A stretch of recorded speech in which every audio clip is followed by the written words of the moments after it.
आजाद nation news, पैनी नजर हर खबर।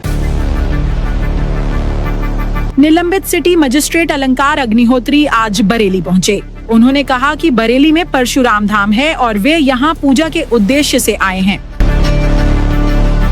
नहीं, तो बरेली यहाँ पे परशुराम धाम है, यहाँ पूजा के उद्देश्य से आए थे। उन्होंने बताया कि हाल ही में बनारस में शंकराचार्य जी महाराज से उनकी मुलाकात हुई थी। उसी क्रम में वे परशुराम धाम पहुंचे। कल शंकराचार्य जी महाराज से भी मुलाकात हुई थी बनारस में, तो उसी क्रम में विभिन्न जो है मैंने कहा अपने धाम तो कम से कम एक बार जो है होके आया जाए। यूजीसी रेगुलेशन को लेकर देश भर में हुए विरोध प्रदर्शनों का जिक्र करते हुए उन्होंने कहा कि सुप्रीम कोर्ट के हस्तक्षेप के बाद इस पर रोक लगी है। अभी यूजीसी जो रेगुलेशंस है पूरे देश भर के प्रयास से जो विभिन्न देखा जाए जो हम लोग के संगठन के माध्यम से हम लोग के द्वारा भी जो जितना भी सहयोग हो सका उसके आधार पे अभी जो प्रदर्शन हुए देश भर में, हमारी जो केंद्रीय सरकार ने तो नहीं सुना, लेकिन माननीय सुप्रीम कोर्ट के जो हस्तक्षेप के बाद इस पर स्टे मिला है। अलंकार अग्निहोत्री ने SC/ST एक्ट को देश का सबसे बड़ा काला कानून बताया। अब जो दूसरा लक्ष्य है, जो देश का सबसे बड़ा जो काला कानून है वो है SC/ST एक्ट। उन्होंने कहा कि यह कानून नैसर्गिक न्याय के सिद्धांतों का उल्लंघन करता है। जो SC/ST जो ड्रैकोनियन एक्ट है, जो प्रिंसिपल ऑफ नेचुरल जस्टिस, जो नैसर्गिक न्याय के सिद्धांत का साफ साफ उल्लंघन करता है, जिसमें किसी भी व्यक्ति पर मात्र एक शिकायत के आधार पर FIR होती है और उसको जो हाई कोर्ट से ही जमानत का प्रावधान है। उन्होंने 2018 के सुप्रीम कोर्ट के फैसले का हवाला देते हुए जांच के बाद ही कार्रवाई की बात कही। खासकर 2018 में किशन महाराज का केस था, उसमें सुप्रीम कोर्ट की जो गाइडलाइंस थी, डायरेक्शन थी, उन्होंने इसको असंवैधानिक बताते हुए इसमें कुछ डायरेक्शन दिए थे कि पहले जांच होगी, फिर FIR और गिरफ्तारी होगी। उनका आरोप है कि केंद्र सरकार ने सुप्रीम कोर्ट के निर्देशों को दरकिनार किया।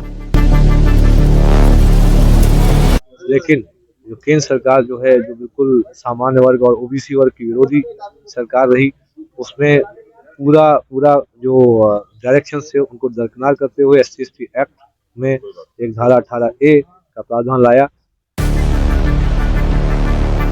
चार्जशीट को लेकर उन्होंने आरोपों को दुर्भाग्यपूर्ण और हास्यास्पद बताया।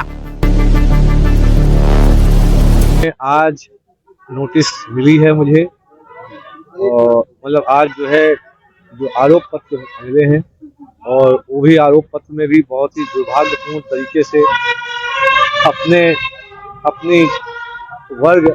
सामान्य वर्ग के लिए बात कहने को उन्होंने उसे अपराध बताया।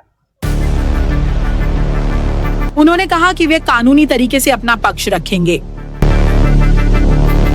मैं पहले ही इस्तीफा दे चुका हूं, तो उनके आरोप पत्रों पर जो अपनी लीगल टीम से कंसल्ट करके उसको माननीय हाई कोर्ट और माननीय सुप्रीम कोर्ट उसकी जो भी रेमेडी होती है वो ले ली जाएगी।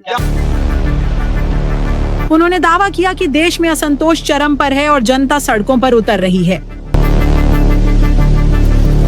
पहली बार हुआ है देश के इतिहास में जो सर्विंग रूलिंग प्राइम मिनिस्टर और रूलिंग गृह मंत्री, उनके कटआउट, उनके पोस्टर बैनर पे कालिक लगाई जा रही है, उनके कटआउट पे जूतों की माला चढ़ा रही है, उनको जूते मारे जा रहे हैं और आग लगाई जा रही है। योगी सरकार को लेकर उन्होंने सकारात्मक संकेत मिलने की बात कही। माननीय मुख्यमंत्री ने एक कोई टीम गठित करी है जो भी उनसे शंकराचार्य से वार्ता करेगी, और हो सकता है जो उनका जो अपमान किया गया हो, जिला प्रशासन भी माफी मांगेगा और जल्दी से कुछ मुझे लगता है बहुत ही सकारात्मक परिणाम आएगा। उन्होंने आंदोलन को देशव्यापी बताते हुए बड़ा दावा किया। तो एक देशव्यापी आंदोलन है, ये धीरे धीरे आप देखेंगे ये इतना गहरा होता जाएगा कि इस सरकार की जो है नींव हिल जाएगी। उन्होंने कहा कि यह लड़ाई आने वाली पीढ़ियों के भविष्य के लिए है।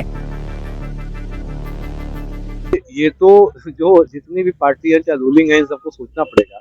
ये तो आपके पास एक वंडरफुल अपॉर्चुनिटी होती है कि भाई जिसने उस समय सबसे पहले अपॉर्चुनिटी किसने उठाई, अगर उनका कॉल सबसे पहले आया था तो आप लोग क्या निकम्मे बैठे हुए थे? अगर आप लोग हैं, मैं थोड़ी ना कह रहा हूँ, आप लोग निकम्मे हो, आप बैठे थे, आप वेट कर रहे थे अरे क्या करें, तो कोई दूसरा अगर अपॉर्चुनिटी पिक कर रहा है, लेकिन हमारा कोई अभी किसी पार्टी के प्रति कोई विशेष अभी नहीं है। मेरा आपको बताया जो हमारा वैकल्पिक जो मार्ग है, हम 20 साल तक देश को किस रूप में ले जाएं।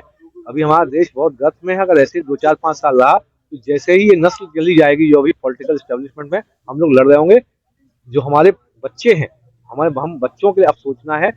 हर जगह देखिए देश में कहीं ना कहीं रिवॉल्यूशन के बाद एक स्ट्रक्चर सेट हुआ।